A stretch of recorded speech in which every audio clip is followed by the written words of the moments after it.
A novela das 7 acabou, Catarina se f...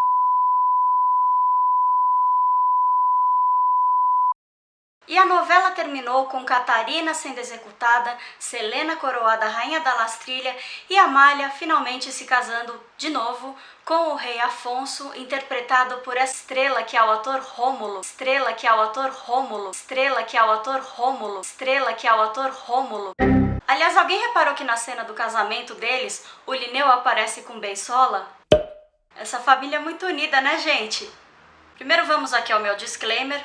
O próprio autor da novela declarou que ele imaginou um local fictício em um ano não determinado exatamente para não se ater ao rigor histórico. E para uma novela das 7, a estética e o desenvolvimento da trama realmente tem que ter uma pegada mais moderna, então não dá para ser totalmente fiel ao que aconteceu na Idade Média.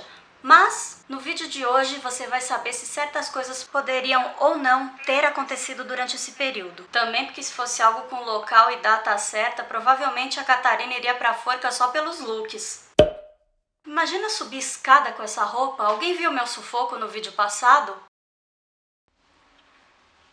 Pera, vamos só subir aqui. Ai. Ai, difícil. Vai, fia, sobe! É, gente, prédio medieval, né? Vai, tamo quase lá. Chegou. Mas vamos ao que interessa. Catarina, filha do rei Linneu, grávida de um homem que não era o seu marido, acabou sendo condenada por diversos crimes, dentre eles: manteve o rei Linneu preso em uma torre, tentou matar Amália várias vezes, mandou explodir a mina de Montemor, armou para que Artena e Montemor fossem à guerra, mandou entregar um anel envenenado a Constantino, provocando a sua morte, tentou matar seu cúmplice Delano e foi pega com a boca na botija, e ainda por cima pediu que sua mãe bruxa matasse o seu próprio marido. Mas como teria sido o desfecho de Catarina durante a Idade Média?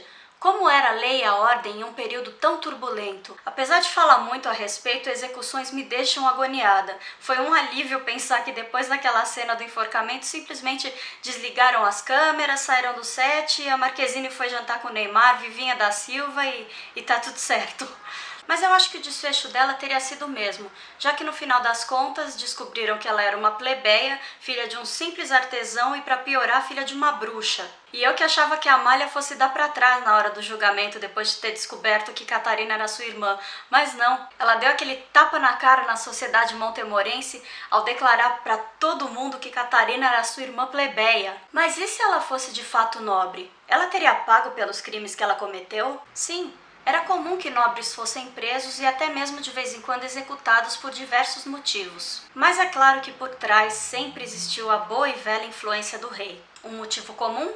A disputa pela coroa. É o exemplo da imperatriz Matilda, cujo maior crime foi ser mulher e herdeira legítima do trono da Inglaterra em um período em que isso era inadmissível. Selena não enfrentou problemas para ser coroada na novela, mas se isso acontecesse na Inglaterra medieval, essa coroação jamais aconteceria. No século XII, dois netos de Guilherme o Conquistador, Matilda e Estevão, iniciaram uma feroz guerra civil pelo trono da Inglaterra que ficou conhecida como a Anarquia.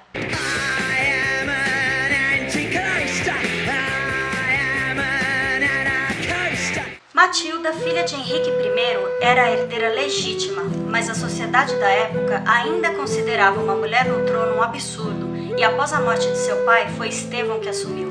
Mesmo assim, ela não se resignou e lutou contra o primo. No inverno de 1142, ela se viu cercada e ficou 3 meses presa no castelo de Oxford, mas conseguiu escapar da prisão após arquitetar uma intricada fuga. Em 1153, a guerra acabou quando Matilda assinou um tratado abrindo mão do trono, mas garantindo que seu filho assumiria quando Estevão morresse.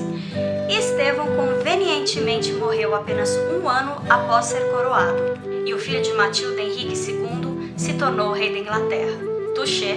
Mas também havia aqueles que davam motivos bem plausíveis para suas prisões e execuções. Mas a opinião do rei sobre o réu pro bem e pro mal, sempre acabavam influenciando o veredito. É o caso de John Tiptoft, conde de Worcester, que ficou conhecido como o açougueiro da Inglaterra graças ao seu comportamento brutal e por abusar de sua autoridade. O conde, que chegou a realizar peregrinações por Jerusalém e estudar direito na Itália, ocupou muitos cargos públicos nos quais teve muito poder e tocou o terror.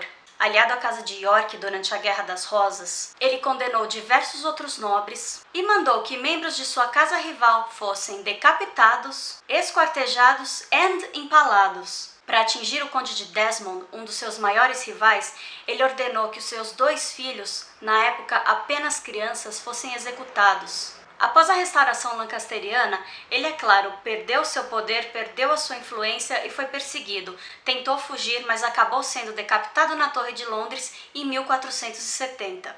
E quanto às bruxas? Selena era aliada do rei, tornando-se até mesmo comandante do exército de Montemor e mais tarde rainha de Lastrilha.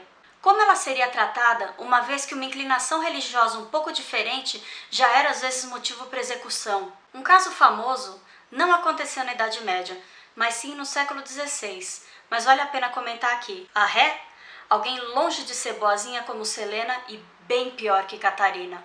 Condessa Elizabeth Bathory. Ela nasceu em 1560 em uma importante família da nobreza húngara e, ainda criança, passou a sofrer com convulsões, mudanças repentinas de humor e ataques de raiva, algo que não era incomum na sua família. Aos 15 anos, ela se casa com um conde, mas o marido era militar e estava sempre ausente.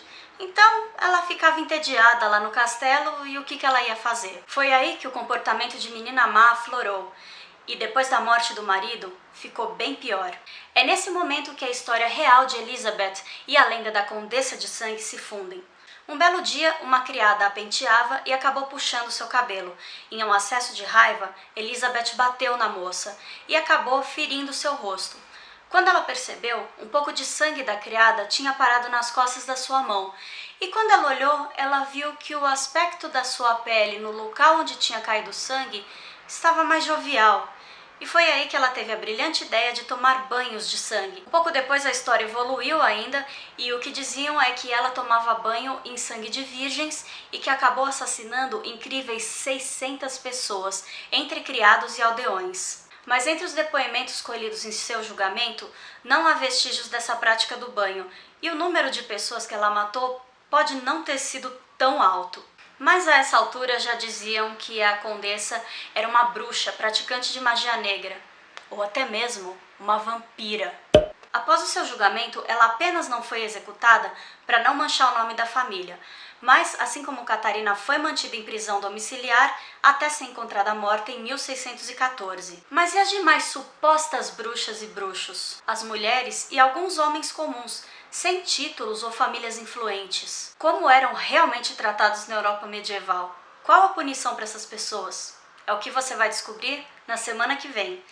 Se ficou alguma dúvida, talvez o primeiro vídeo responda, se não, coloca aqui nos comentários, mas de uma maneira educada, tá? Não de uma maneira cretina. Se você gostou desse vídeo, dá um joinha. Se não gostou, estrela que é o ator Rômulo, estrela que é o ator Rômulo, estrela que é o ator Rômulo, estrela que é o ator Rômulo, estrela que é o ator Rômulo, estrela que é o ator Rômulo, estrela que é o ator Rômulo, estrela que é o ator Rômulo, estrela que é o ator Rômulo, estrela que é o ator Rômulo.